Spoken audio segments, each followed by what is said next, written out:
Thanks for joining this groundbreaking Agile e-learning course.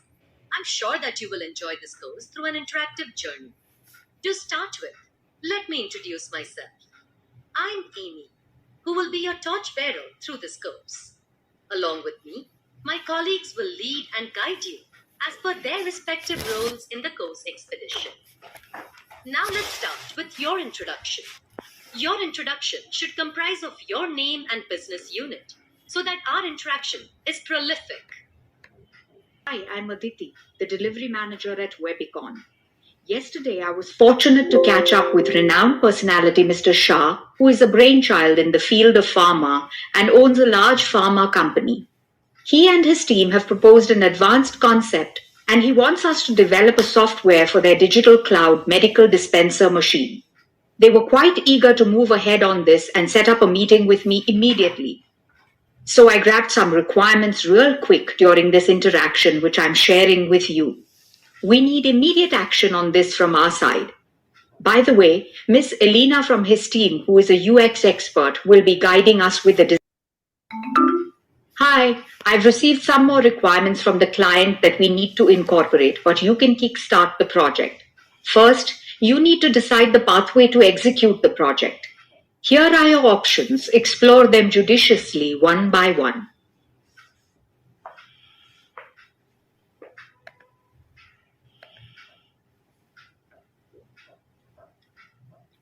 So that's great. You have selected the waterfall model. Now, new task for you is to complete this puzzle. We need to present this to the customer.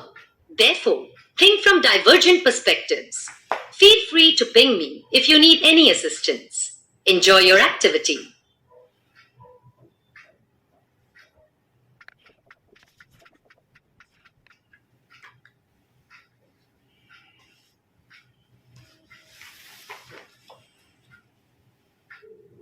Hello again. A quick update. I just got a call from the customer who has requested some changes. Their UX designer has changed some placements of the text that need to be incorporated ASAP. Once you receive the change, please have a look at it. Please note that there is no change in the timelines.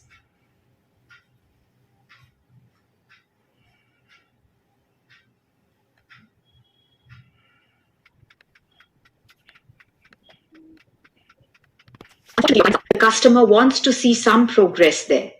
Waterfall method may have been great at one time in software development, but as time went on, we as an IT community rapidly learned that sticking strictly to this project lifecycle has its own inherent weaknesses. Waterfall relies on defined linear processes. First requirements, then design, followed by development, testing, and deployment. This is all about upfront planning. As we saw in our example, the customer changed his mind and we have to redo everything from scratch. And so, over the last 4 decades, we have slowly weaned ourselves off from just using the waterfall. But let's explore those weaknesses, although they might have become apparent to you as you went through them already. First thing, have you noticed that users don't play a huge part in the creation process in the waterfall? They come in the beginning only, and in some waterfalls, the strict ones, they come in towards the end, but they have not really had a presence all the way through. And this is a huge issue because there is very little scope for change halfway through. What if the users change their mind? What if market conditions have changed and their needs have changed accordingly? So the waterfall is a very rigid and sequential way of working. You have to finish one thing before you get into the next one. In fact, if you get that one wrong, it could have an impact and magnify issues as you go down the waterfall. And we realized this as time went on, that there was no going back. So the classic waterfall doesn't really adapt to change very well. An average waterfall, by the way, can take anywhere from 2 to 6 years. Now, back in the day, that might not have been a huge thing when IT wasn't prevalent in every organization. But now it is moving so fast that those timescales seem ridiculous. A lot can happen in 6 years. You may have had users coming in at the feasibility and telling you what they need, and by the time you've delivered it, the users turn around and say, yeah, that's not what we need anymore. The product is obsolete. So then you've got a very expensive, long process that can often result in a product that is obsolete. We needed an alternative, and there were a lot of people working on how to overcome the flaws of the waterfall model. Enter Agile. When you're moving to Agile, frankly, your whole world flips on its head. So what does that mean? Well, first, the triple constraints you're already familiar with, namely time, costs, and scope, are going to change. These constraints are visualized as a triangle with one element at each corner. In traditional project management or waterfall, the definition of success is to keep all three constraints unchanged throughout the life cycle. So the top of the triangle is the scope. At the bottom of the triangle are time and cost. All three are fixed and aren't supposed to change. In reality, change needs to happen and will happen in any project. So how is this handled? By using long processes, documenting the changes, and flexing all three constraints, because as scope grows, so do cost and schedule. Agile turns the triangle upside down literally. This is a huge paradigm shift. Agile says that we'll fix the time and cost of effort and leave the scope flexible. Let's learn more about it in the next sections.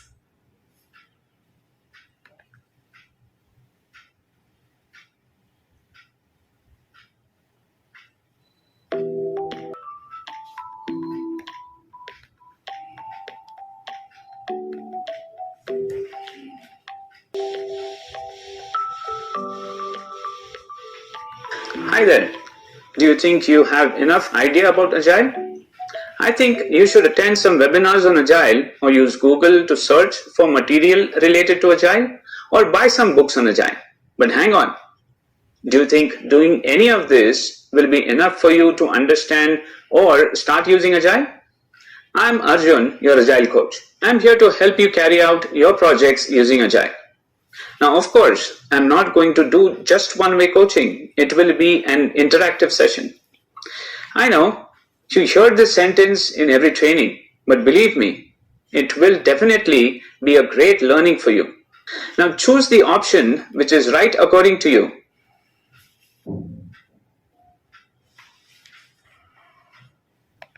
The answers are wrong. You selected methodology, but more than that, Agile is a mindset. Let me elaborate for a better understanding. Mindset, by definition, means an established set of attitudes held by someone. We all have them. Now, if you want to successfully use Agile, you need to have a certain set of attitudes, a certain mindset. Can you think of some of your own attitudes that get in your way when it comes to the successful completion of any project?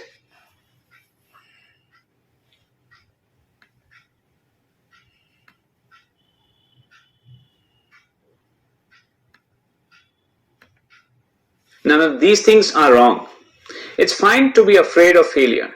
It's not wrong to expect things to go smoothly without any challenges. It is also not wrong to ensure that the client always says good things about our work. It's not a question of right or wrong. It's all about what attitude you are holding and how they are impacting your projects. Agile wants us to look at things differently. Let's take an example. The first point, fear of failure.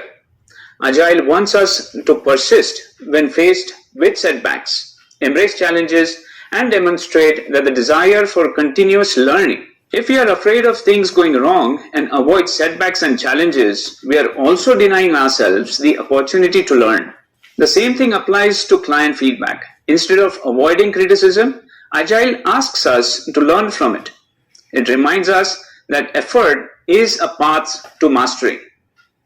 If we are having a desire to learn continuously, if we have a greater sense of free will and control of outcomes, we will not only keep cultivating our capabilities, but also successfully deliver our projects in time and of great quality.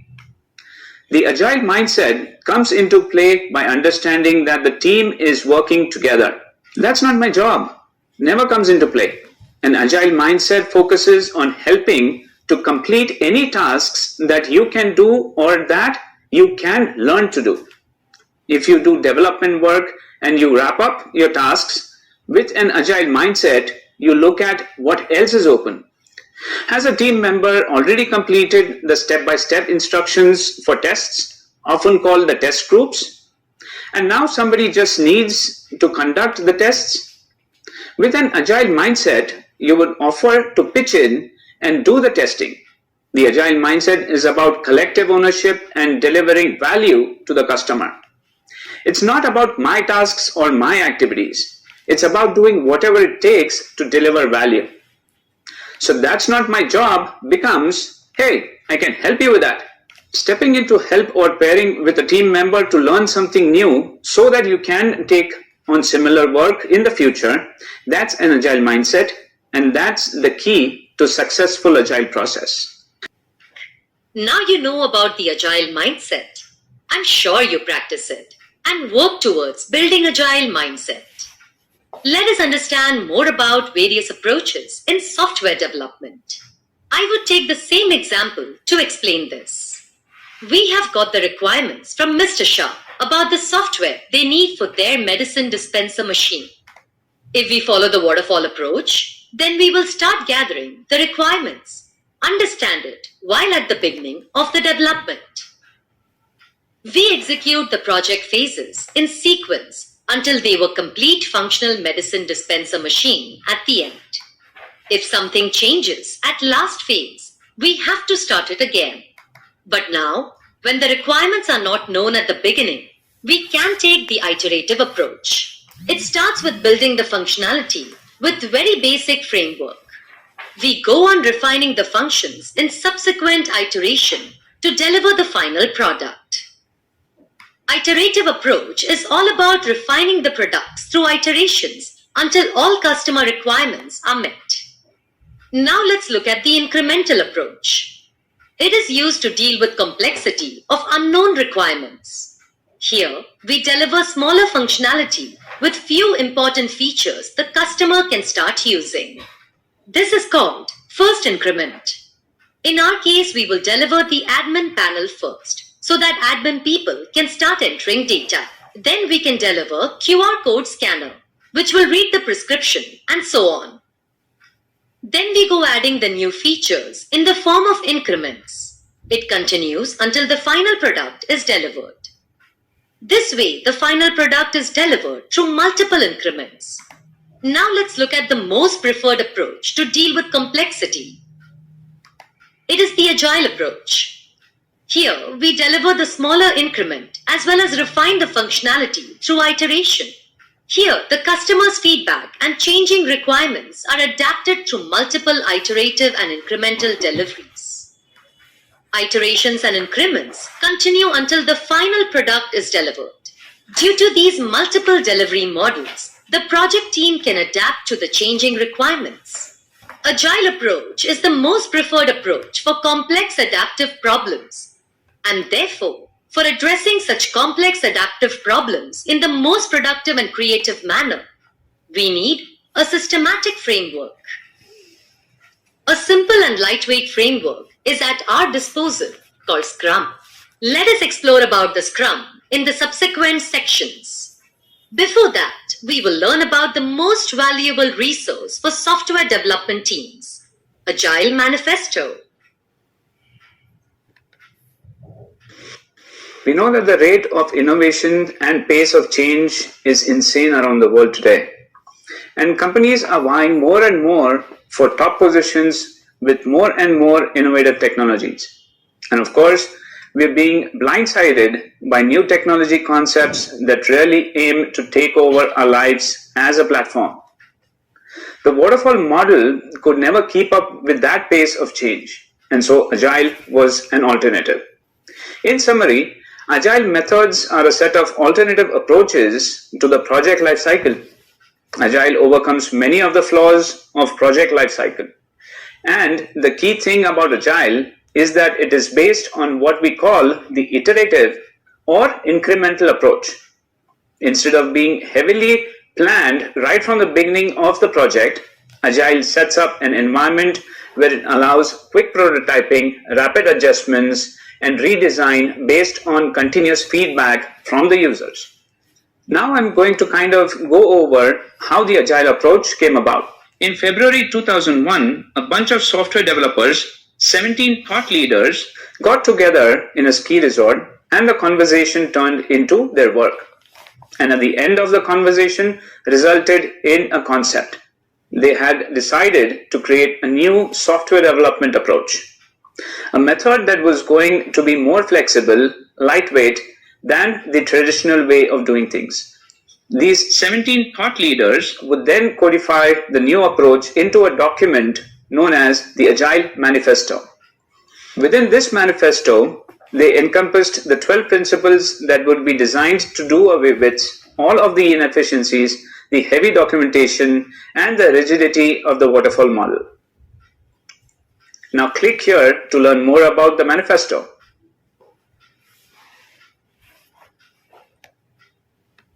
Break down the Agile Manifesto.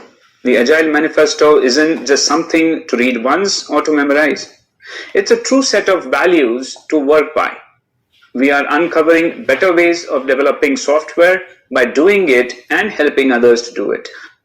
Through this work, we have come to value individuals and interactions over processes and tools. Working software over comprehensive documentation, customer collaboration over contract negotiations, responding to change over following a plan. And that is, while there is value in the items on the right, we value the items on the left more.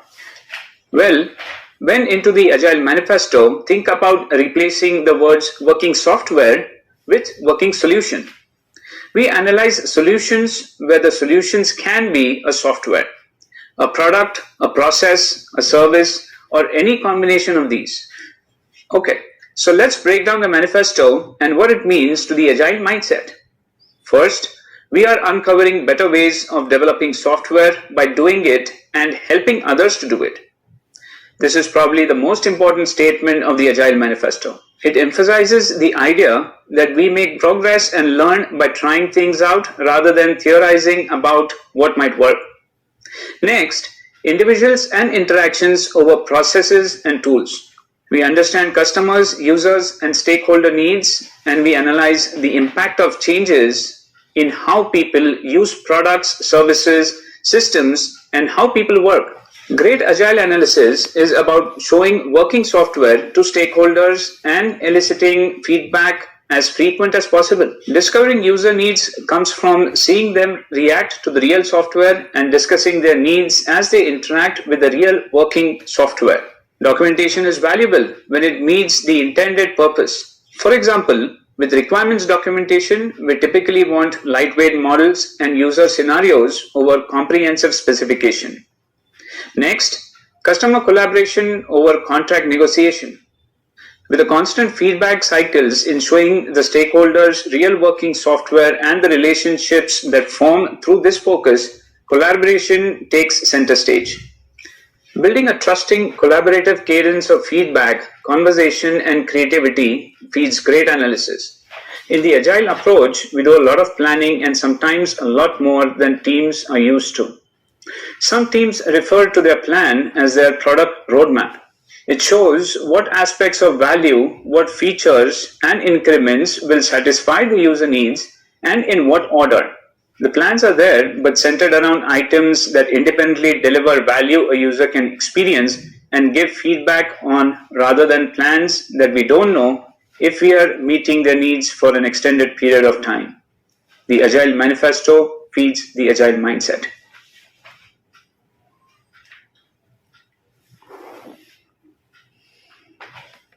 As Agile gained popularity, principles of the Agile Manifesto began to solidify. The 12 principles are the guiding principles for the methodologies that are included under the title, the Agile Movement. They describe a culture in which change is welcome and the customer is the focus of the work. Customer satisfaction through early continuous software delivery. Customers are happier when they receive working software in regular intervals rather than waiting extended periods of time between releases. Accommodating changing requirements throughout the development process. The ability to avoid delays when a requirement or feature request changes. Frequent delivery of working software. Scrum accommodates this principle since the team operates in software sprints or iterations that ensures regular delivery of working software. Collaboration between the business stakeholders and developers throughout the project. Better decisions are made when the business and technical teams are aligned.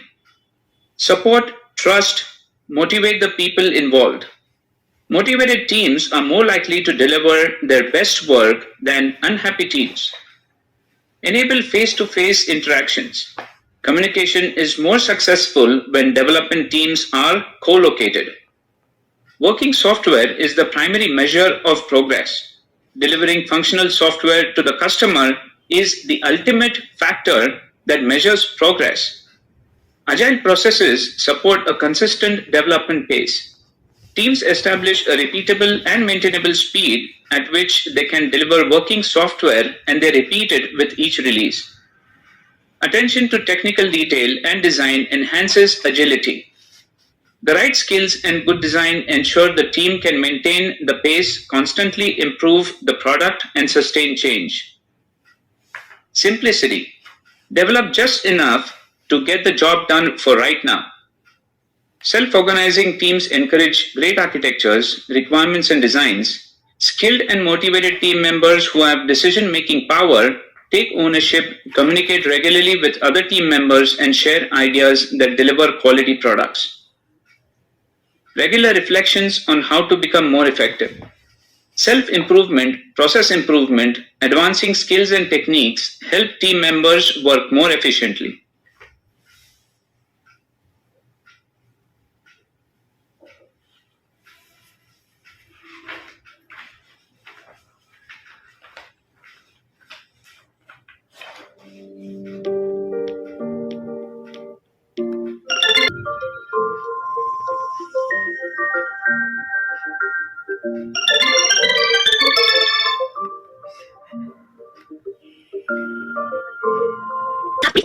Let us have a brief overview of Agile life cycle. The first step of the Agile life cycle is initiation, sometimes referred as feasibility. In this step, business idea gets discussed and return on business value is calculated. Alternative solutions are discussed and business viability of the project is determined with its final objective and goals. Sometimes high-level cost estimation is done. Various resources required for the project are identified. So high-level roadmap is the output of the initiation step. Then it comes to planning. In this stage, high-level planning is done depending on the size of the project. It may be a program which gets divided into multiple small projects and small teams. Release planning is the key task in this stage. Complete project backlog is created, that is, list of all the functions and features required for the project. These are the requirements of the project. It may be functional or non-functional. All of them are brainstormed, and size in terms of user stories is calculated. Based on high-level estimate, number of iterations are calculated, assuming each iteration will have specific number of story points delivered. Then, dependency of the requirements is identified. Based on the business needs, prioritization is done. Primary goal of release plan is to have all the requirements captured in product backlog with their prioritization and high-level estimation. Then it comes to iteration 0. Iteration 0 is basically the foundation. Main tasks involved in the stage are identification of the tools required for project and configuration, finalize high-level architecture designs, finalize high-level business process, setting up team rooms, team environment, acquire necessary software. Primary objective of iteration 0 is to lay down the foundation for next iterations to succeed. Next is development iterations or sprints. We are going to study this in depth. So that's a very quick overview of the Agile life cycle. And now we are getting ready to actually experience it and see it in practice.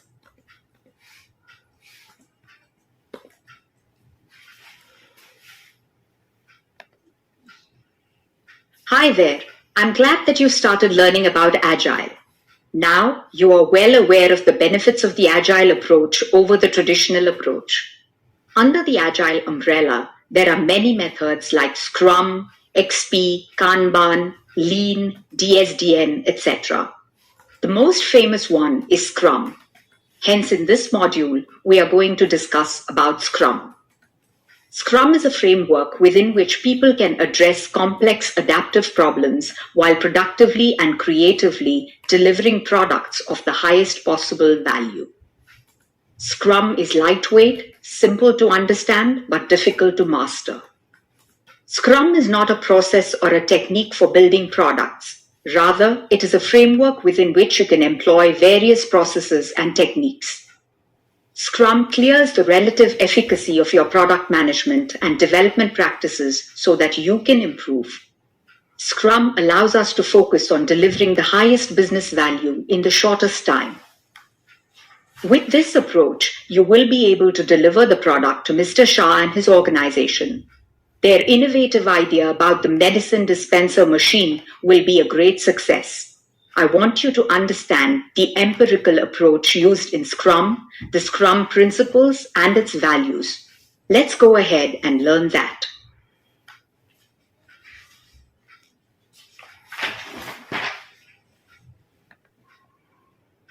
Think of these as the three pillars of Scrum: transparency, inspection, and adaptation, or TIA. These three pillars support each other. Any aspect of Scrum can only be inspected if it is visible, so transparency at every stage is crucial. You can only inspect something if it is transparent, and you can only adapt something that you can inspect. Transparency is achieved by making every aspect of work, such as artifacts, processes, products, or issues, just to name a few, visible to those who could be impacted. Scrum events are designed to inspect every aspect of the product and the processes to build it. Inspection is followed by adaptation. Scrum teams adapt their work and approach to fix deviation from their desired goal or to continuously improve the product and plan estimates. One of the ways Scrum maintains artifact transparency is by how done is defined. All Scrum artifacts are considered to be either done or not done, and the definition of done is understood by the Scrum team and external stakeholders. Some Scrum teams may define done completely differently than other teams working on the similar projects. What is important is that all members of the team and the stakeholders have a clear definition of what done means before starting a sprint. This approach enhances transparency because all the stakeholders understand what to expect from the artifacts and know where the team stands.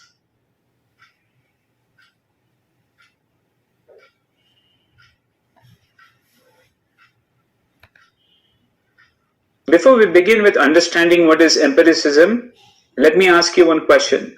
What do you think that knowledge is based on? Rather, empiricism is the concept that states that knowledge is based on evidence and experience. This is the exact opposite of predictive planning, which encourages detailed planning upfront based on assumptions.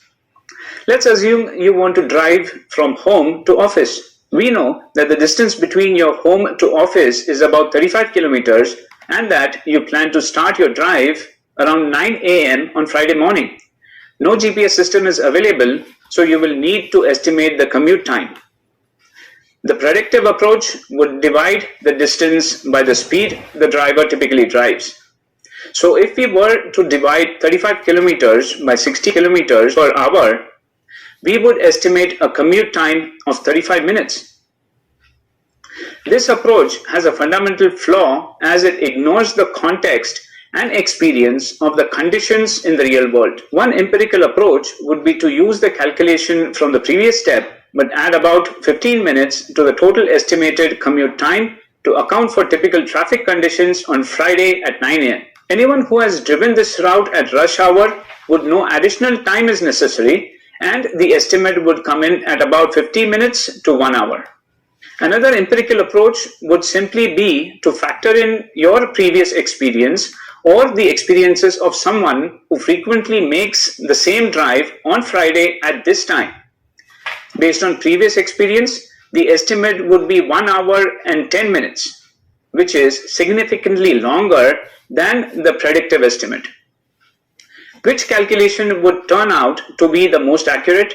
I can say with a lot of confidence that it would be one of the two empirical processes.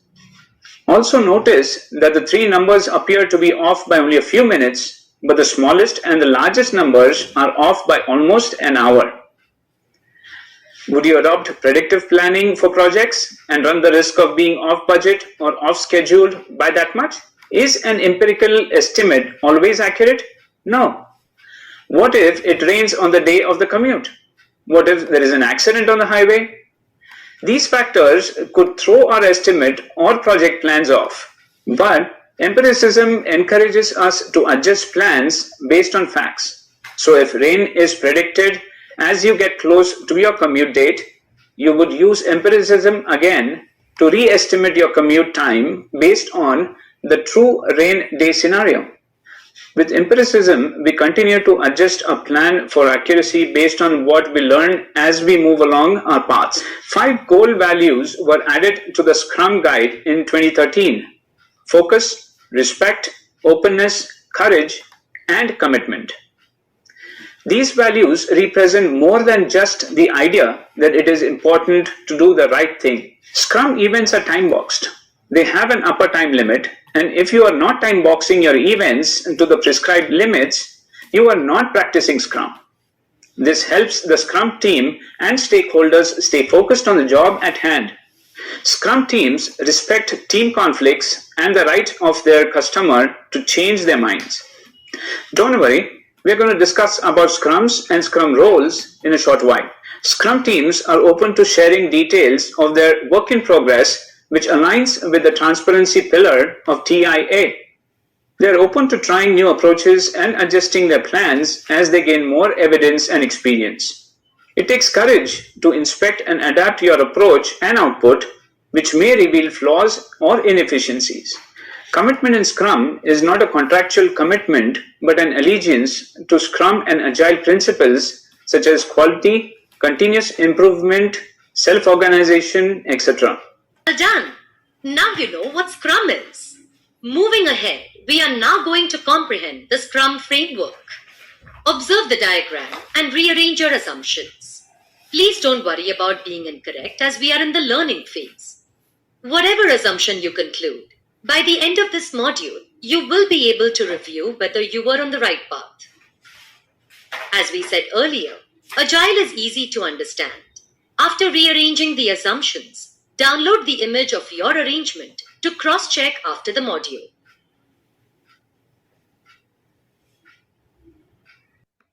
Great going, learners! Things will become a little complex and difficult to understand in one go. We have made it simple. We have divided this module in 3 broad sections: Scrum roles, Scrum ceremonies, and Scrum artifacts. For effective learning, there is flexibility to start with any section, but to make it more operative, we have suggested a route to visit in sequence. Feel free to explore.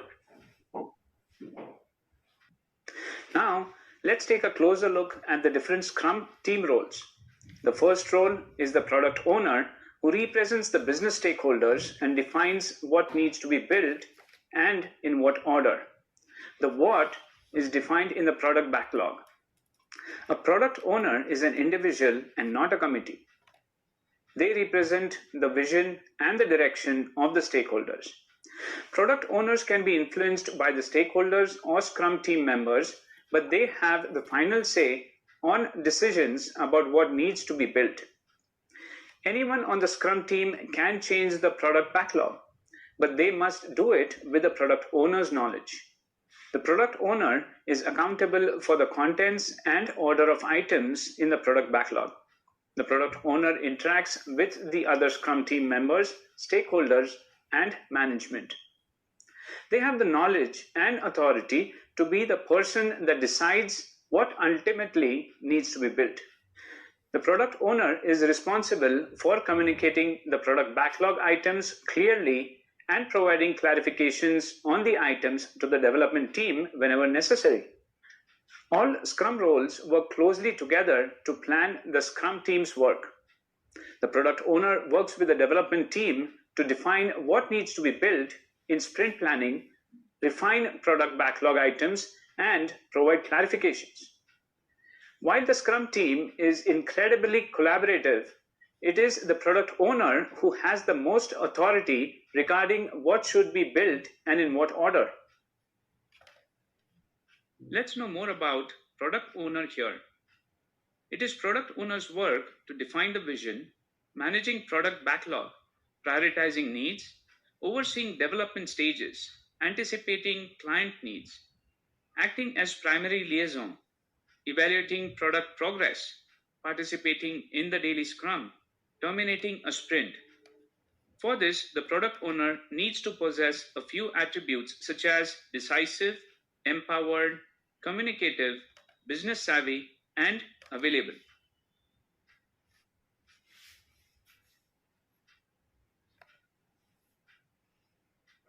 Let's look at the role Scrum Master. The Scrum Master is the Scrum expert. They are the Scrum and Agile coach for the product owner, the development team, and the enterprise at large. The job is to coach all involved to understand and effectively apply Scrum. Also, the Scrum Master helps to resolve any issues experienced by the development team or product owner. The Scrum Master facilitates the process by addressing impediments or obstacles that prevent the development team from getting the job done. In reality, the Scrum Master is associated with all the other roles, that is, the Scrum team, the product owner, and other Scrum Masters within the organization. The Scrum Master can work with the product owner or escalate the matters to those outside the Scrum team, such as the executive management, or they can just facilitate the problem-solving process so the development team resolves the problem internally. The Scrum Master also coaches the product owner to make sure they understand their role and how to manage the product backlog. Most organizations adopt Scrum at an enterprise level.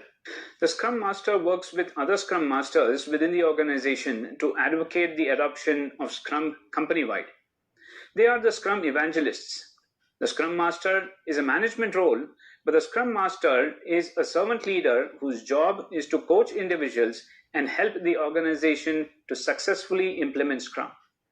They do not follow the command and control philosophy of management. Just like all other Scrum team roles, Scrum Master work closely in the planning process at both the team and the organization level. This includes facilitating Scrum events whenever necessary. Just like the product owner defines what needs to be built, the development team defines how these items will be converted into an iteration of working product. They can write code, design, test, produce documentation, and do whatever is necessary to convert a set of product backlog items into potentially shippable product increments at the end of each stage.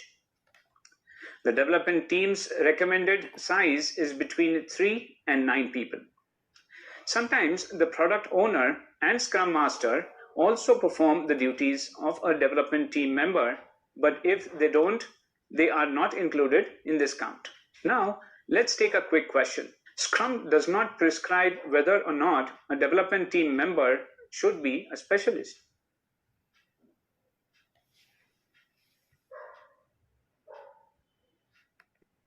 Not really. Scrum does not prescribe whether or not a development team member should be a specialist. But development team members with multiple skills are generally preferred over specialized individuals. The development team is self-organized. The team figures out how to do their work with minimal interference from outside. This fosters creativity and accountability. In fact, all sprint backlog items are owned by the entire development team. The sprint backlog is the subset of the product backlog that is prioritized for a specific sprint plus the development team's actual plan. There are no team leads or managers in the development team. All members are equally accountable for the team's work. The development team works closely with the product owner to estimate and clarify product backlog items, and they work with the Scrum Master to address impediments that prevent progress. The development team continuously revises their process, usually on a daily basis.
Do you know what are the Scrum events? Scrum has 5 events. The first event is a sprint.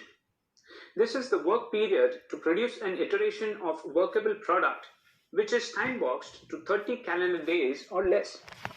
The sprint is the container event for the other 4 Scrum events, which all happen within the sprint. The sprint begins with an event called sprint planning. It is the event in which the Scrum team defines what the development team works on and how they will execute the plan. During the sprint, the development team meets every day to inspect their work and adapt it to be more effective. This event is called the daily Scrum. The sprint ends with 2 events called the sprint review and sprint retrospective. In the sprint review, the Scrum team reviews their work and progress that occurred during the sprint.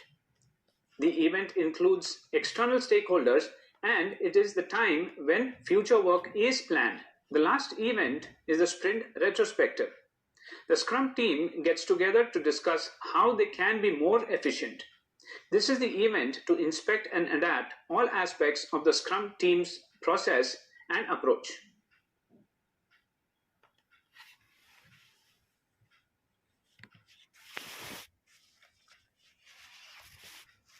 In the last section, we heard about the word sprint.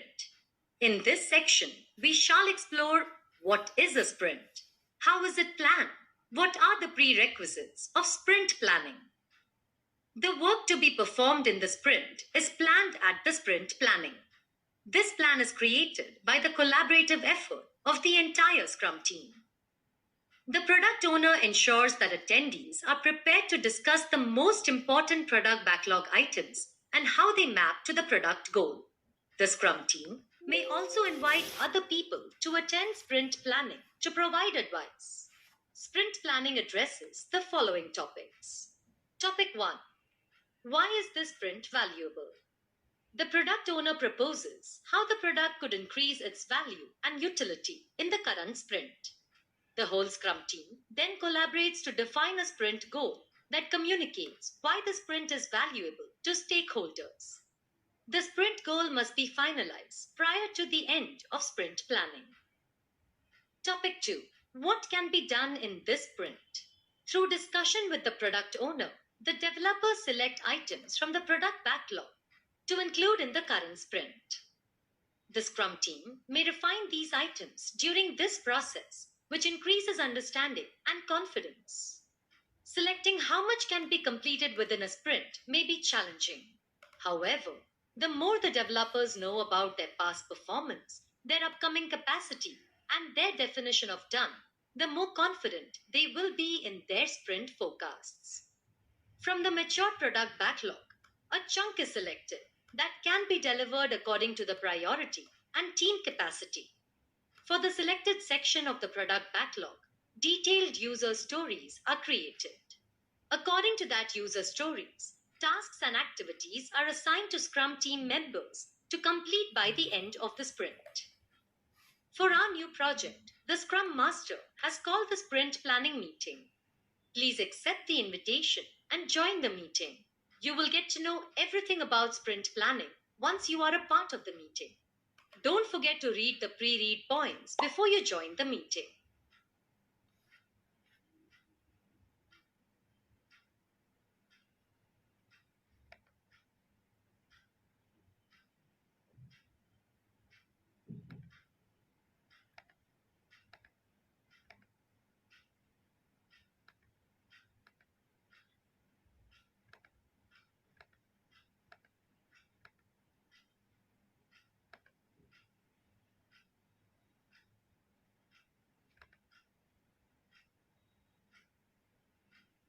Hey everyone, thanks for joining this sprint planning meeting.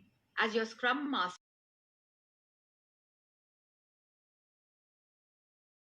members of the development team, our delivery manager, Mrs. Aditi, and a few of our learners. Please mark your attendance on the sheet.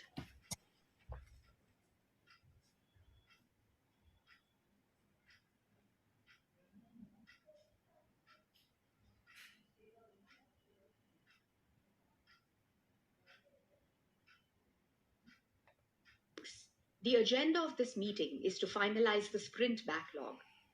This means that the product owner and the development team will agree to the sprint goals and negotiate which items from the product backlog will be committed to the sprint backlog.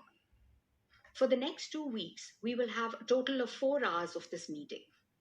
The team will come up with the initial list of tasks necessary to complete the committed product backlog items. As for the Agile guidelines, we will divide this meeting into 2 parts. In the first part of the meeting, we will be committed to the product backlog items, and the second part will be dedicated to the tasks required to complete those product backlog items.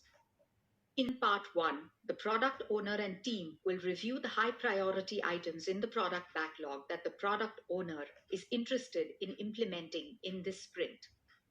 In this meeting, the product owner and team will discuss the goals and context for these high priority items on the product backlog, providing the team with insight into the requirements. We will focus on understanding what the product owner wants and why these items are needed. The product owner and team may also define the sprint goal. This is a summary statement of the sprint objective, which ideally has a cohesive theme. In Sprint Planning Part 2, we will focus on how to implement the items that the team decides to take on. The team will forecast the number of items they can complete by the end of the sprint, starting at the top of the product backlog and working down the list in that order. The team will decide how much work it will complete rather than having it assigned to them by the product owner. This will make a more reliable forecast because the team is making it based on its own analysis and planning.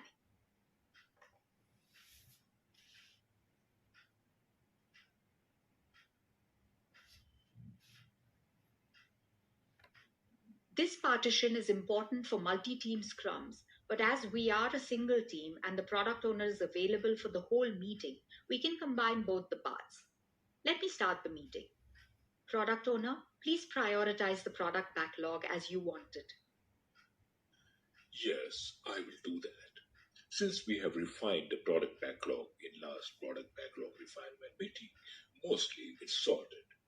I will just rearrange some items as per the readiness required for the usable product. What are our goals? We first need to decide that, right? In this sprint, I want registration and scanning prescription through QR code to be done. So team, you think you will be able to finish this item in 2 weeks? Yes. Product owner, can you please define the acceptance criteria? Okay. For the first sprint goal, here is the criteria. As a new user, I want to register myself to the system so that I can start purchasing medicine from dispensary machine. The acceptance criteria should be: the new user will be able to register with the help of OTP. User will receive the OTP if the number is matching with doctor provided number, and then next option should be enabled. For the next goal, QR code mentioned on the prescription should be scanned, and a list of correct medicine should be displayed to the user.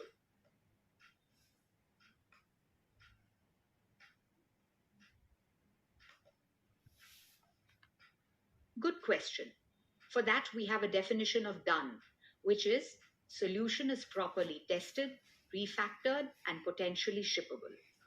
Okay, so we are going to allow new users to register through phone only? As of now, we need registration only through mobile number. As of now, we are working on patient ID, and many patients of old age doesn't have email IDs. So we can keep it simple. We can add complexity in coming up later. What other task needs to be completed to finish this product backlog item? Also, we need to make them select language of their preferences. At this time, we have only 2 languages to select from. So everyone thinks we can do it within 2 weeks without compromising quality and without doing overtime? Yes, I think so.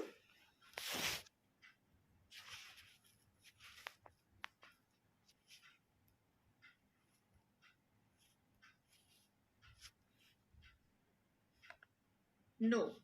Scrum teams attempt to build potentially shippable product increments in every sprint. This means that every sprint will have a mix of analysis, design, testing, implementation, integration, and deployment. This is possible because we have divided the work in slices and our development team works together to achieve this. And thanks to our Scrum Masters, they prevent other people from interrupting us from other unrelated work or the work which is not related to the sprint goal. Of course, it's my role as well to take a decision on anything to be added or removed from the sprint goal. So you all will be focused. Hey, time check everyone. Please keep watch on the time. We have only 4 hours for this planning. Okay, now, looking at these sprint goals, do all team members think that everything in it can be achieved within 2 weeks as per our definition of done and without working overtime?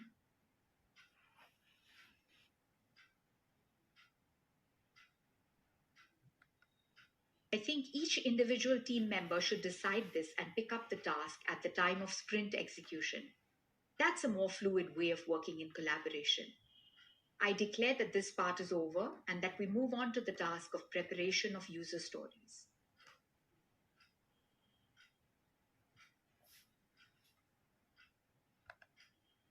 Hi, thanks for attending the sprint planning meeting and asking questions. I'm sure you've got a fair idea how sprint planning meeting is conducted and roles of the Scrum Master, Product Owner, and Development Team member. Sprint planning is one of the core ceremonies of Scrum. You might have realized the importance of sprint planning meeting.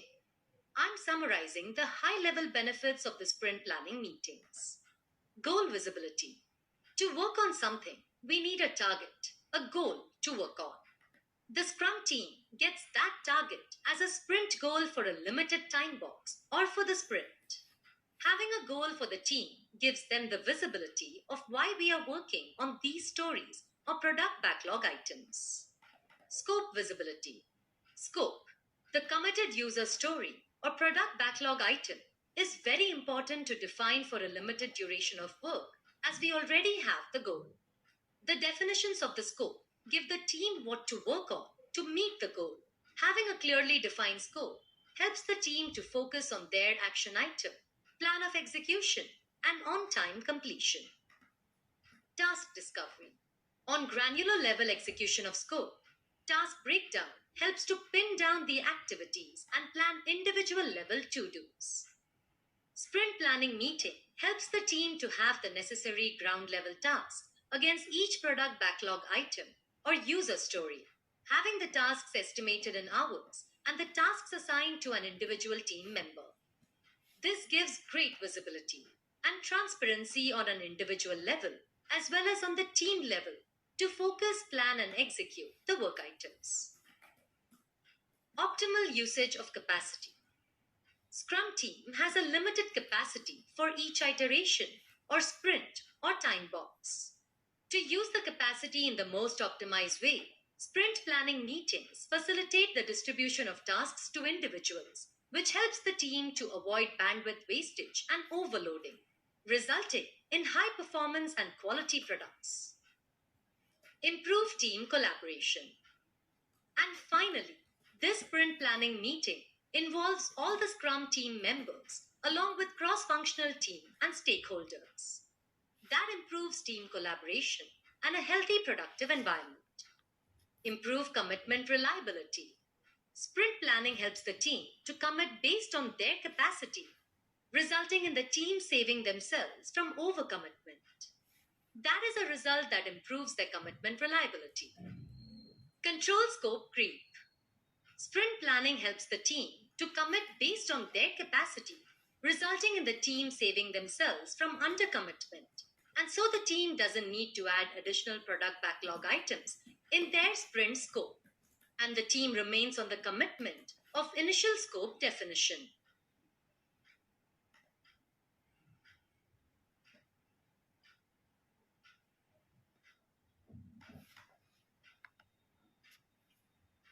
Now the sprint is planned and work has been activated. Here begins the daily Scrum meeting.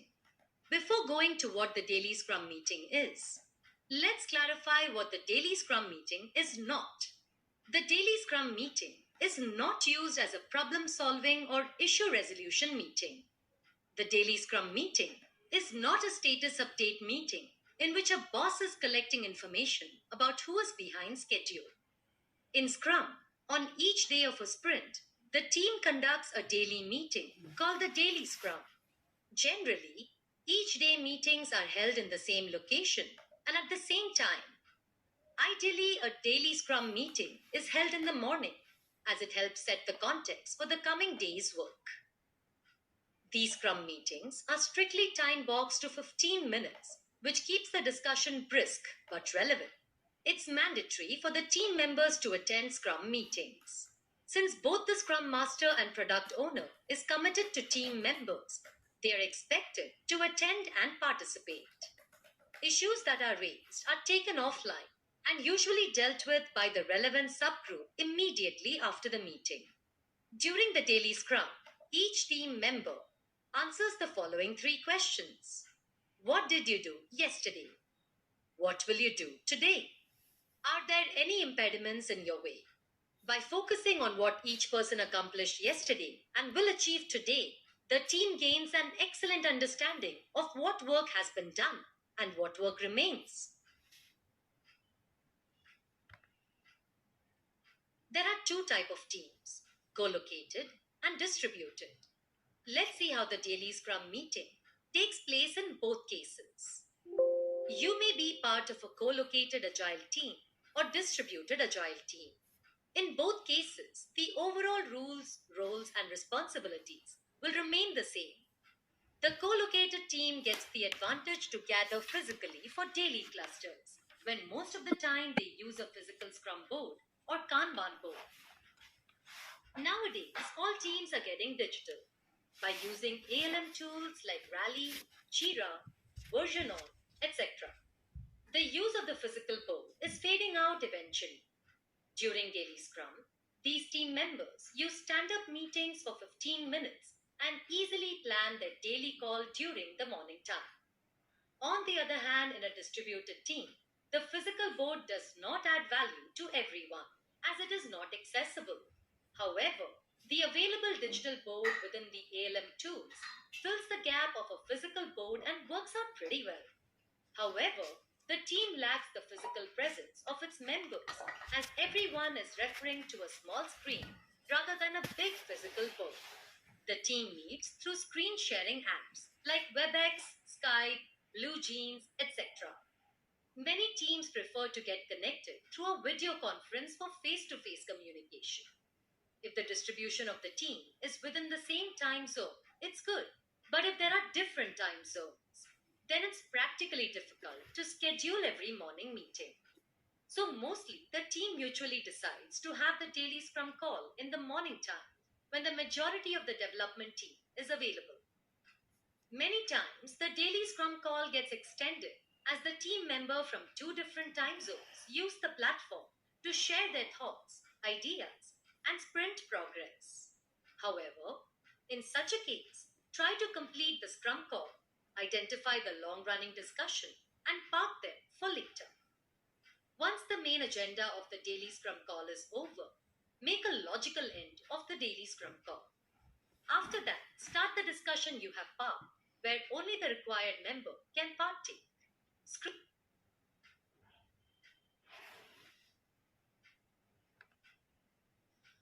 Hi there, Aditi here. Great progress. I received a call from Mr. Shah, and it's great that you have started with daily Scrum meetings. Along with these meetings, there are two important activities that we mustn't miss: the sprint review and the sprint retrospective. Let's know more about them.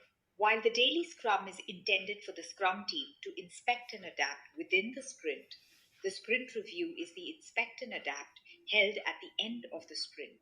In this meet, the Scrum team and all stakeholders get together and discuss what has been accomplished during the sprint and whether the sprint goal has been met. The people attending the sprint review should include the product owner and product manager, Scrum Master, the development team, management, and anyone else involved in the product creation process. This is usually an informal type of meeting where the Scrum team presents the product increment while stakeholders provide feedback. The sprint review shouldn't last more than 4 hours per month long sprint. That is, up to 1 hour per each week of the sprint. The sprint master needs to ensure that the meeting doesn't run longer than that.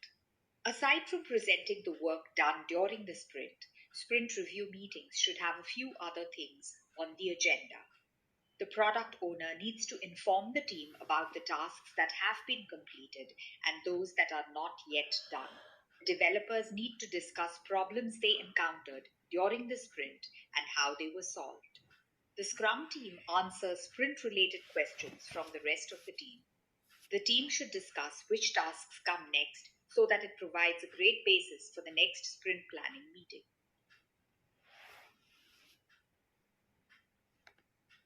The sprint retrospective meeting can be held on the same day after the sprint review. While the sprint review is a discussion about what the team is building, the sprint retrospective is focused on how they are building it. The meeting is usually slightly shorter than the sprint review and shouldn't last more than 3 hours per month long sprint. To get the most out of a sprint retrospective meeting, you should ensure that the whole Scrum team, including the product owner, attends and participates. The goal of a sprint retrospective is to improve the development process. The Scrum team reflects on the previous sprint and discusses what's working well, what could be improved, and how to improve overall productivity. Although these improvements may be implemented during the sprint retrospective gives the Scrum team a formal opportunity to discuss the process and motivates each team member to voice their opinion and ideas.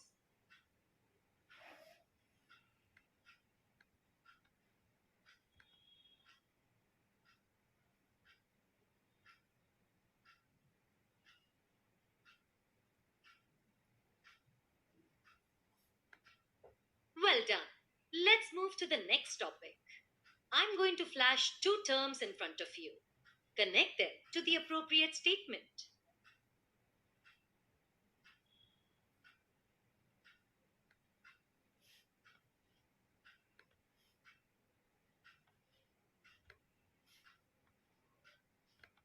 One thing is sure that both sprint review and retrospective take place at the end of the sprint. Let's have a look at both simultaneously. When are both conducted? Sprint review is the inspection and adaptation of the product, providing information which tasks are completed and which are remaining, and to evaluate completed tasks. While sprint retrospective is the inspection and adaptation of the process. What went well during the previous sprint? What changes need to be made in the process, etc. Who is going to participate? For sprint review, product owner, development team, scrum master, and all other stakeholders. For sprint retrospective, development team, scrum master, and product owner, what could be the possible results? Sprint review, unfinished work to product backlog, adjust team, reprioritize product backlog, release. Sprint retrospective, knowing good and bad of the previous sprint, solution to the problems, improvement for the next sprint.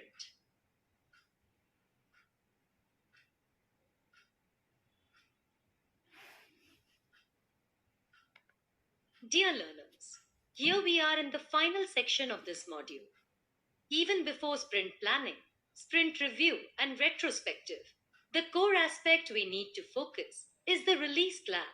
According to the priority releases, the product backlog is planned.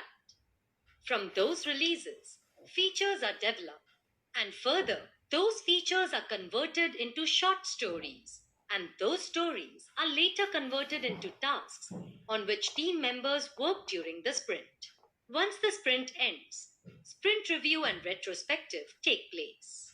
There are mainly two types of release planning. Number one, date driven release plan, and number two, feature driven release plan. Let's understand this with the help of an example of a medicine dispenser machine software. Suppose the customer wants a special offer on the medicine's feature on their launching month. Then that becomes a date-driven release of the updated version. On the other hand, in case of medicine is not available in the current one, and if they want a feature to locate nearby dispenser, then the next release will happen with the feature to tip, obviously on the predetermined date. But here the focus is a feature and not the date. Let's conclude the module by solving a quiz.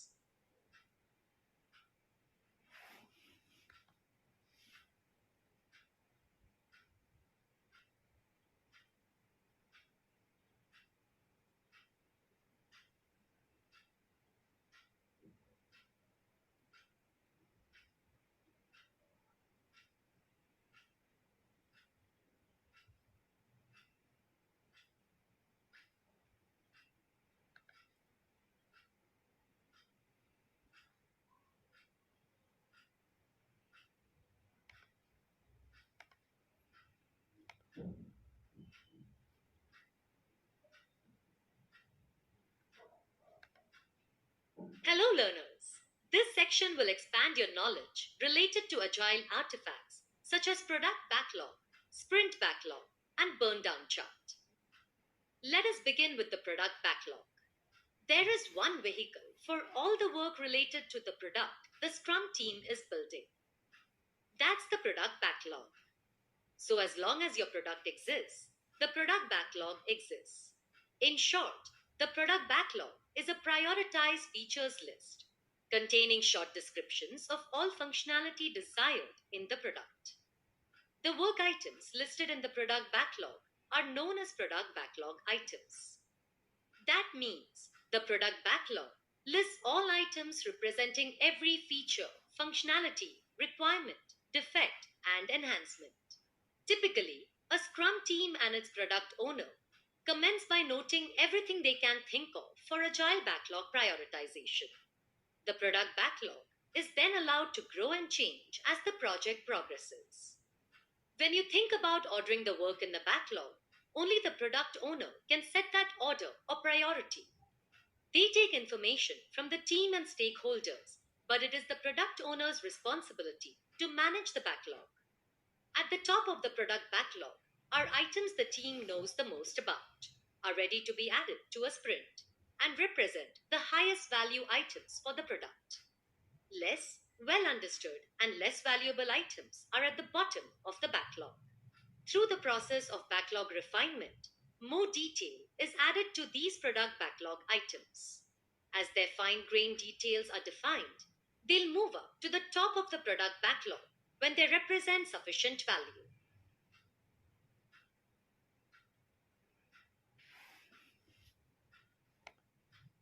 Now we are going to understand the product backlog with the help of a task.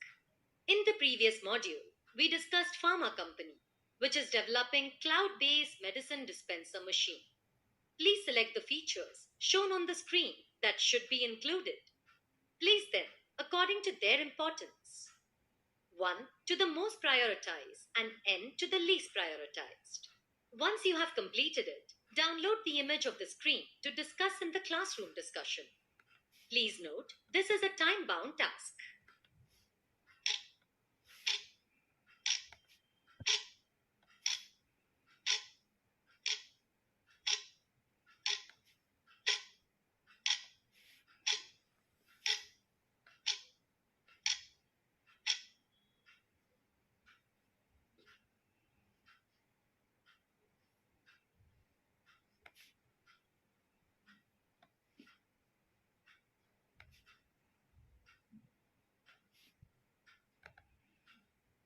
Great going.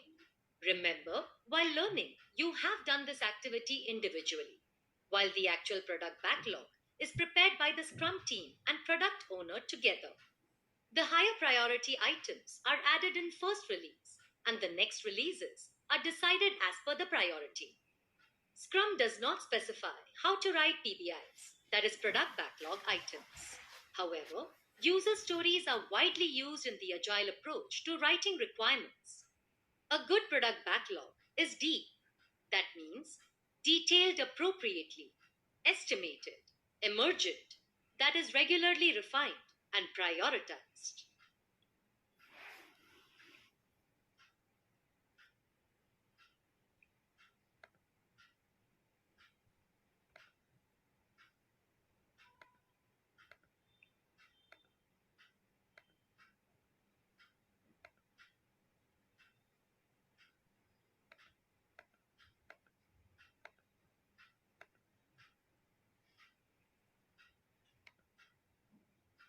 Once a fresh product backlog is prepared, it is refined again in the product backlog refinement meeting.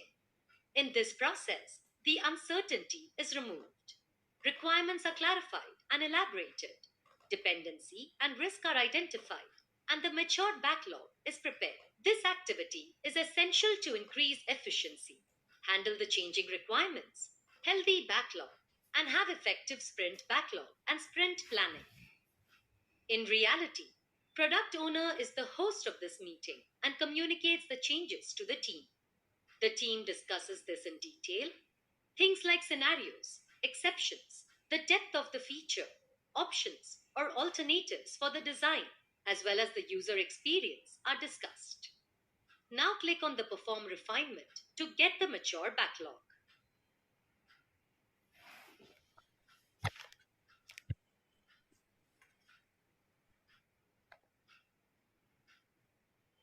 Product backlog refinement is a brainstorming activity. The team and product owner discuss the top items on the product backlog. It is not just prioritization. The team is given a chance to ask the questions that would normally arise during sprint planning. The primary advantage of product backlog refinement is to keep the product backlog updated and improve the organization of items listed in it.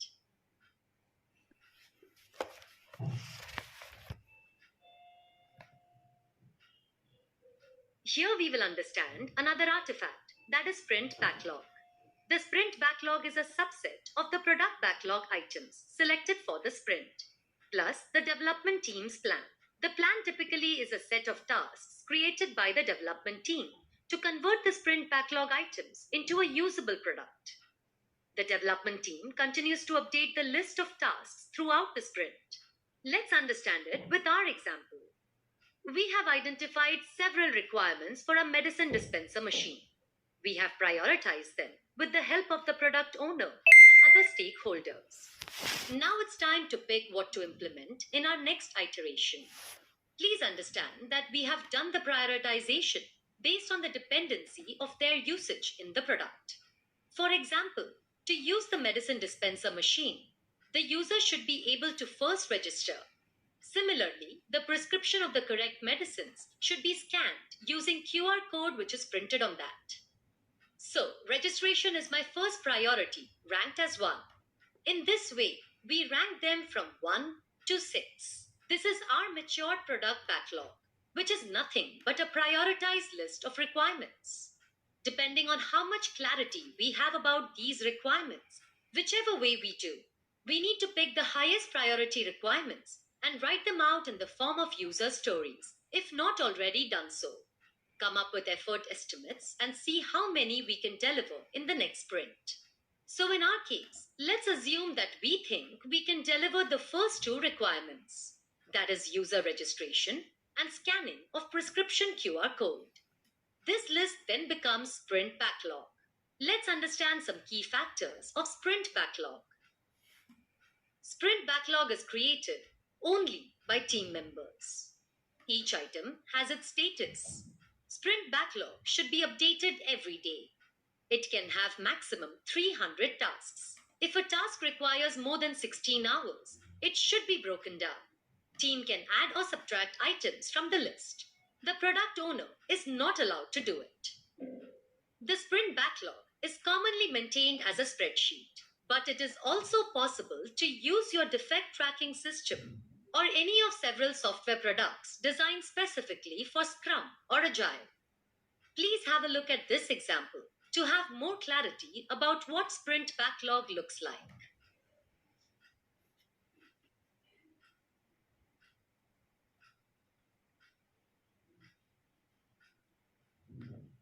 Have a look at this sample of a sprint backlog. During the Scrum sprint, minimally once per day, the team members are expected to update the sprint backlog as new information is available. Most of the teams will conduct this during the daily Scrum.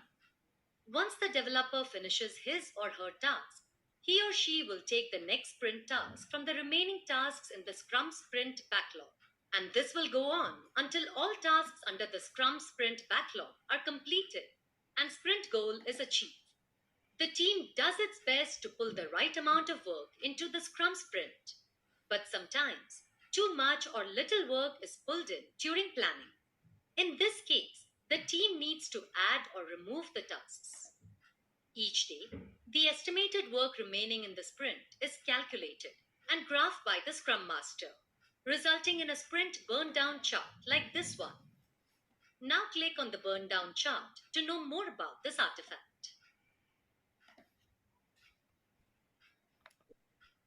A burn down chart is a graphical representation of work left to do versus time. Progress on a Scrum project can be tracked using a release burn down chart. The Scrum Master should update the release burn down chart at the end of each sprint. The horizontal axis of the sprint burn down chart displays the sprints. The vertical axis displays the amount of work remaining at the beginning of each sprint. The Agile team uses the burn down chart to track the remaining work. It can be scaled to different levels like epic burn down, release burn down, sprint burn down, etc. The burn down chart is an essential part of any Agile project, being a beacon's eye for the team to perceive what is happening and how is the progress during each sprint. Now let's participate in an activity that will highlight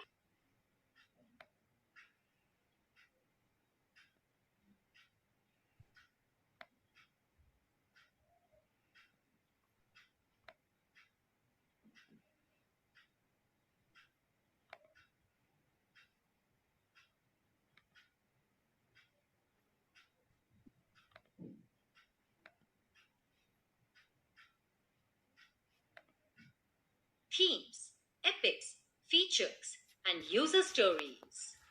Since we are working in an agile environment, we often use these terms. Let's talk about some guiding principles for these terms that are often used in different ways. Consider the concept of progressive elaboration, going from high level or big picture down to the details by chunking out functionality. These terms are often used to break down levels of detail. Let's start with the term theme. A theme is commonly used as a way to describe a group of functionality.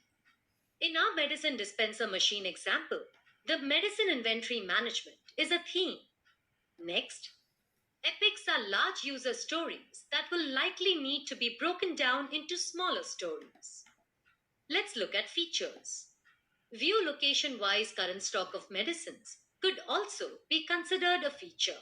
Themes and features may be named more generically and represent more of a group of functionality versus a user perspective piece of value.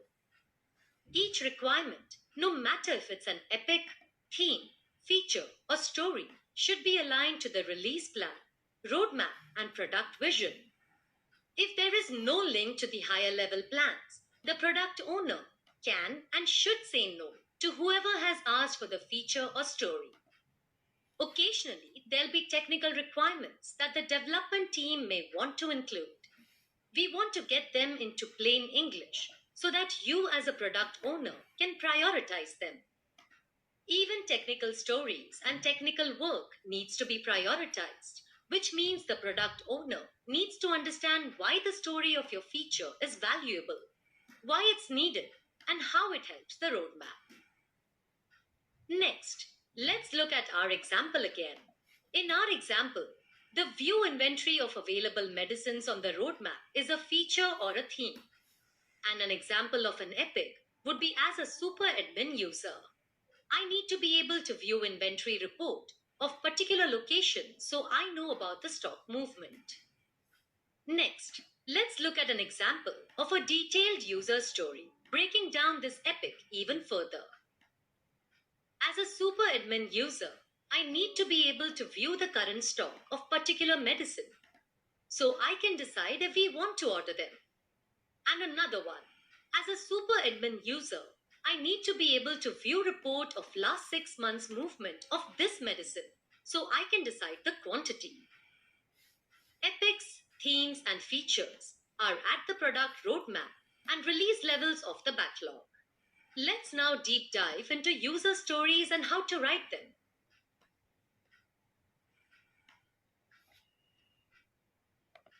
Okay, let's have a fun activity. Read the statement and select what it exactly means according to you. John went to the bank.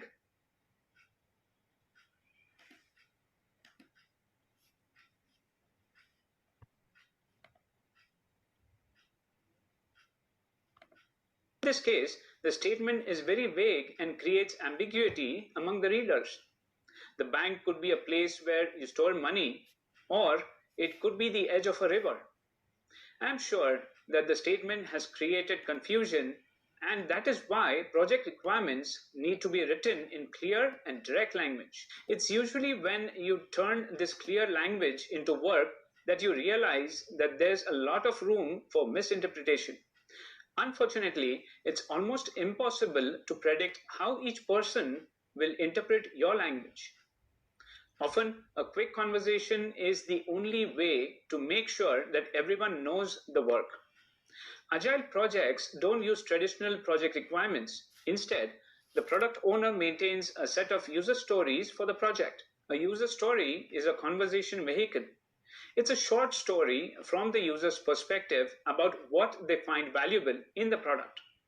A common user story format is as a user role, I want, need, can, a goal, so that, the reason. For an admin panel login, there could be many user roles. For this story, you might say, as an administrator, I want to see a list of all medicines that would expire on a specific date. There's no talk about how the software will work. The story is only about the what and the why. This will be much easier for the product owner to understand and prioritize.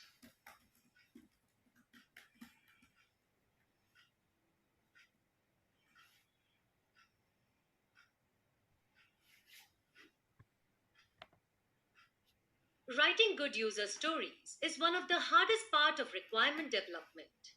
So do plan to invest some time on getting them right.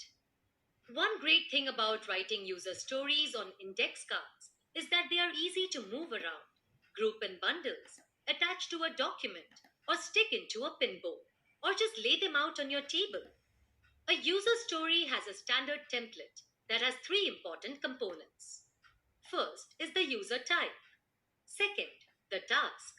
And third, the goal or the purpose of doing that task.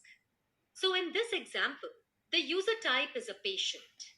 The task is to view the list of prescribed medicines with price, and the purpose is to make a decision to buy or not.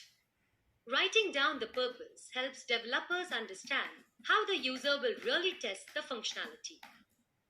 If you know that the user wants to make a decision to buy, then you would also know that the list should somehow mark out those medicines which are having some discounts and total cost.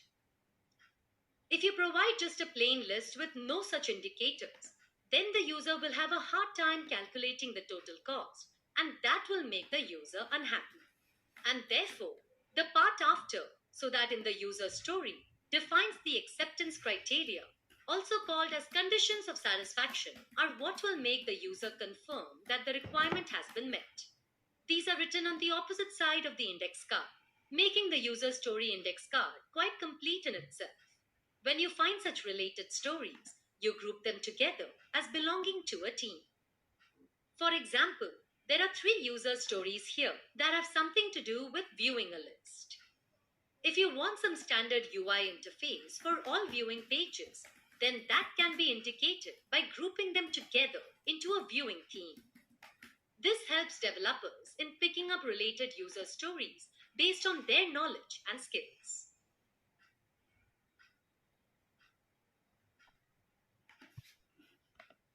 Tips for writing user stories.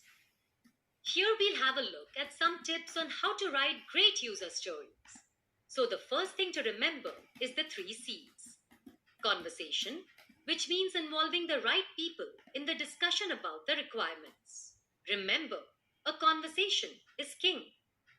Card, which suggests capturing the requirements. This may be on a card, but it could also take other formats. And the confirmation, which provides assurance that the requirement has been tested to meet criteria specified. Ideally, user stories should be independent, not combined, overlapping, or conflicting with other user stories. It must be possible to develop the user stories in any sequence.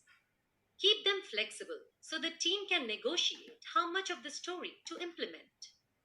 The aim is to describe these user stories in terms of outcomes to allow our development team some flexibility when creating the product. Now, remember that our users must see value in the product. They are the ones who will realize the benefits from the product. Each team must be able to estimate each individual user story into a number of activities. User stories need to be small enough to enable the team to estimate and plan the work. Each user story must define the testing required for the product to meet the acceptance criteria of the user. A really great way to define and agree on user stories is in a workshop environment, which allows the stakeholders to collaboratively agree on requirements and their priorities. Always ensure your user stories are focused on the user and are simple and concise. All user stories must contain acceptance criteria, often written as questions, which require an answer of yes. Remember, these define the testing needed to meet the criteria. User stories are most effective when written on cards and displayed on team boards. This creates an environment of transparency, so everyone can see what the requirements are and their progress in development. I think now you're ready to try your hands on creating user stories. Let's have an activity.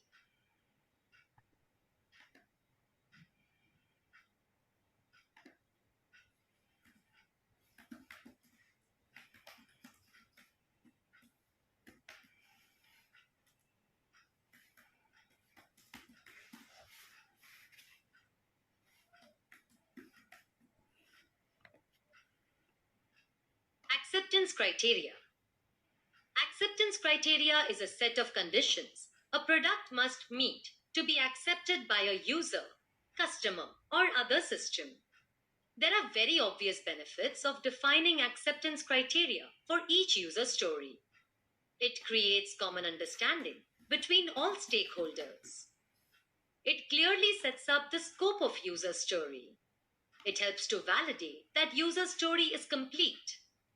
It most importantly gives an idea about what to test And what should be the passing result for the test? Remember this example we saw a while ago?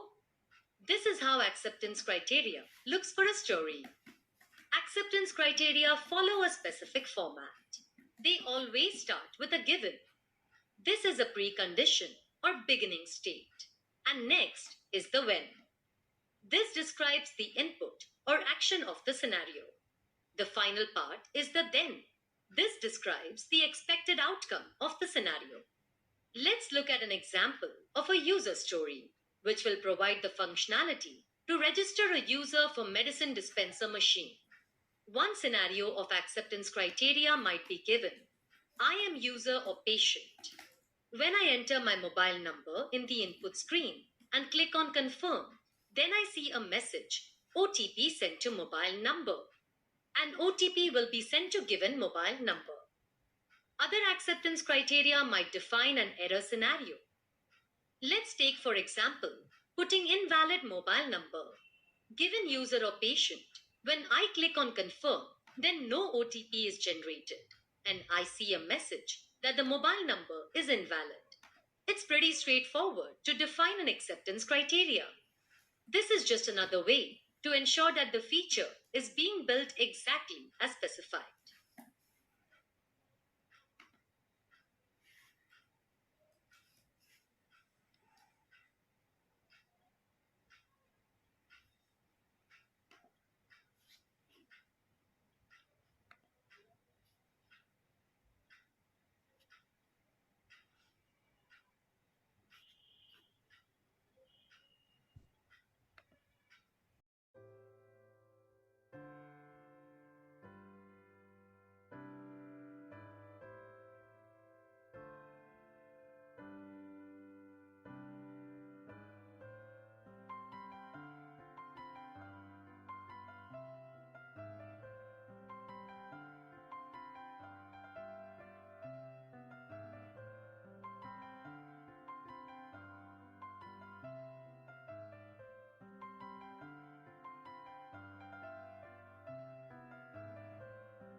Well done. Now you know what user story is. Moving ahead, we are going to see how these user stories are worked upon by the team. Estimates are an essential starting point for any project, and agile teams rely on them as well. Estimation in agile is a method to calculate how long it will take to complete the particular user story, which is measured in story points. Let me ask you something. Select the building you feel is tallest one and shortest one. Now tell me, which building is of 300 meters? Can you guess it? No, right? The first one was relative estimation, where you compare one user story with another, that how long or short it will be. While the other one was an absolute estimation, where you find the exact time for each user story.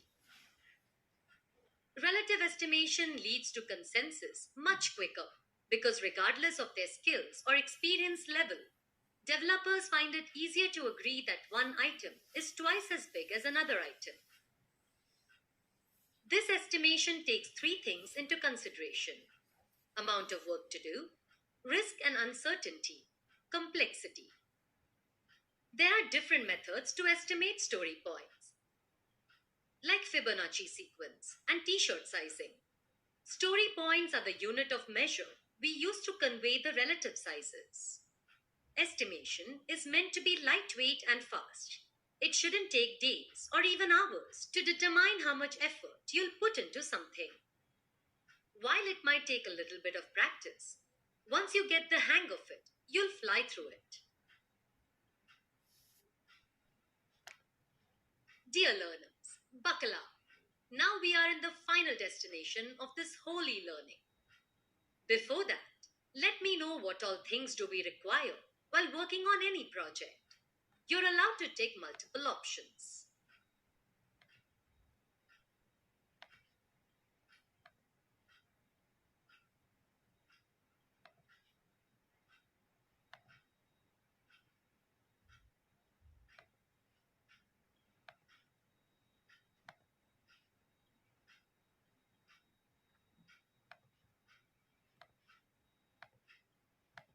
Thanks. And this is what each and every statement is called in Agile.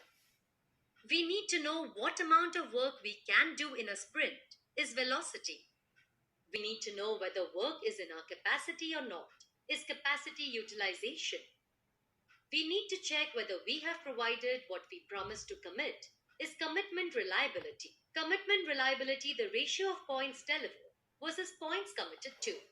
This is also referred to as your say by do ratio. Well functioning organizations build reliable products, and reliable products are the sum of the reliability of the teams building them. Here is the given data about sprint, committed and accepted hours. The formula is accepted divided by committed hours into 100. Here the objective is to measure at a granular enough level the value to the customer so there isn't any question about delivered scope. Everyone needs to have a shared understanding of what was delivered relative to what was committed.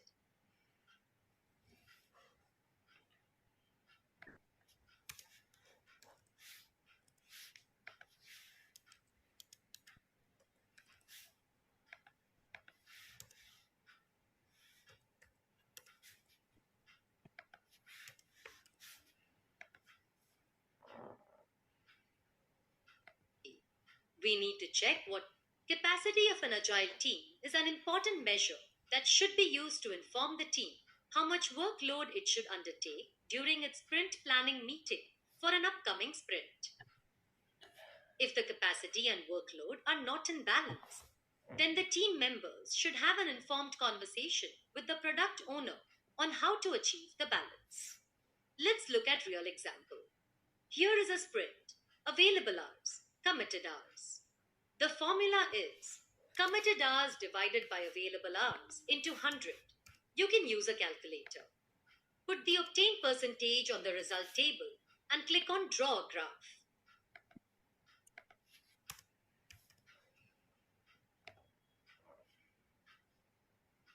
The amount of time we have given. Velocity is an extremely simple and powerful method for accurately measuring the rate at which Scrum development teams consistently deliver business value. In Agile development, velocity is a measurement metric that's used to determine how much work an Agile team can do over a period of time. The period of time is usually a sprint, so you might also hear this defined as sprint velocity. Velocity depends on how your team decides to weigh user stories and tasks. Whether it's with points, features, or some other metric, it's important to keep it consistent. Otherwise, your velocity will end up fluctuating. It is an indication of the average amount of product backlog turned into an increment of product during a sprint by a Scrum team, tracked by the development team for use within the Scrum team. To calculate velocity of your Agile team, simply add up the estimates of the features, user stories, requirements, or backlog items successfully delivered in an iteration. It will help to predict how much scope can be delivered by a specific date.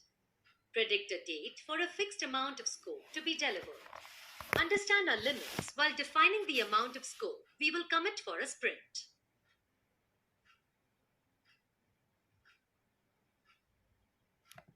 Is effort estimation variance denotes the comparison between the planned effort, that is in estimated hours, against the actual efforts in spent hours inside a sprint. The effort variance will be positive if the spent hours amount is less than the estimated hours. And the opposite, the effort variance is negative if the number of spent hours is more than the estimated hours. Depending on the results, the indicator could be green and spiked up, that is positive variance, or red and spiked down. Here is another real life problem for you to solve. Data and formula is given on the screen. Calculate and enter the values to plot the graph. Here the light green graph is already plotted as an estimation. Once done plotting, press Plot Graph button. The unit of measurement is hours. The positive variance shows within a sprint, team members spent less time compared to their estimation. The negative variance shows within a sprint, team members spent more time compared to their estimation.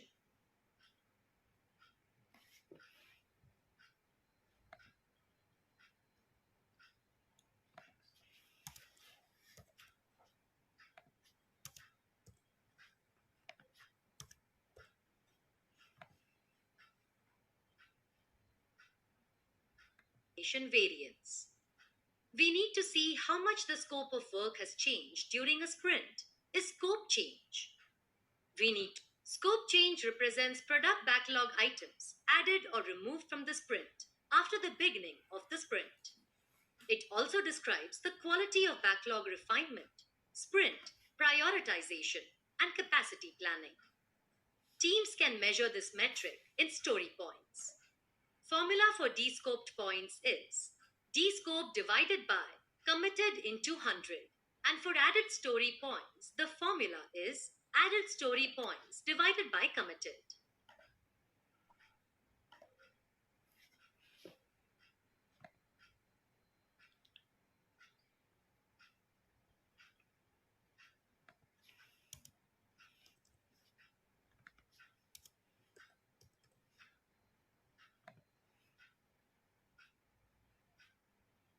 To check what defects have come during and after the sprint is defect leakage.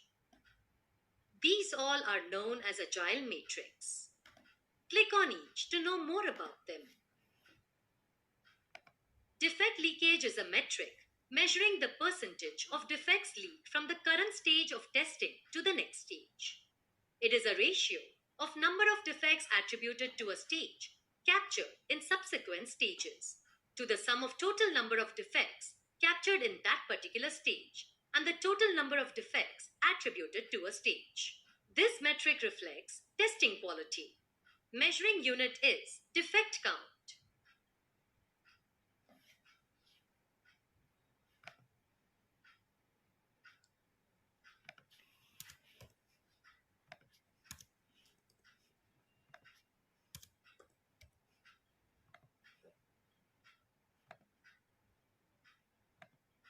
Work done.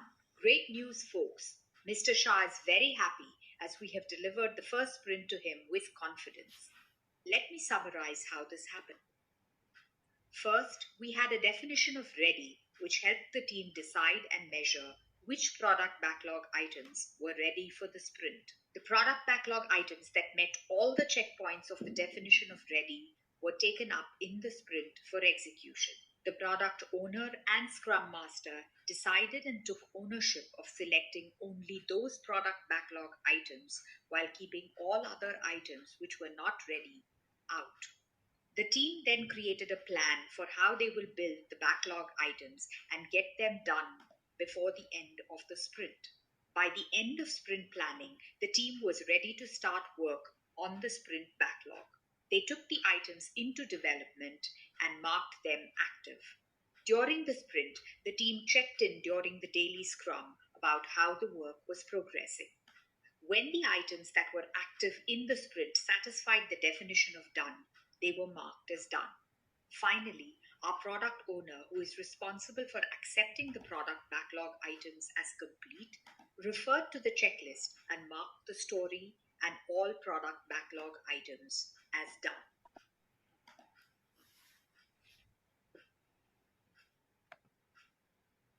Let's see what we have learned till now. The product owner helps to create product backlog. From the product backlog, most prioritized features are picked up for the release and sprint planning is done. The sprint backlog is created using user stories. The team then works on the sprint backlog in that particular sprint. While working on a sprint, a daily Scrum meeting is conducted and a burn down chart reporting is done to track the progress. Finished product is showcased in the sprint review. Sprint retrospective is conducted to prepare for the next sprint. Certain metrics are collected to analyze the project progress quantitatively. Finally, the sprint is delivered when all user stories are marked as done and accepted by the product owner as per the acceptance criteria.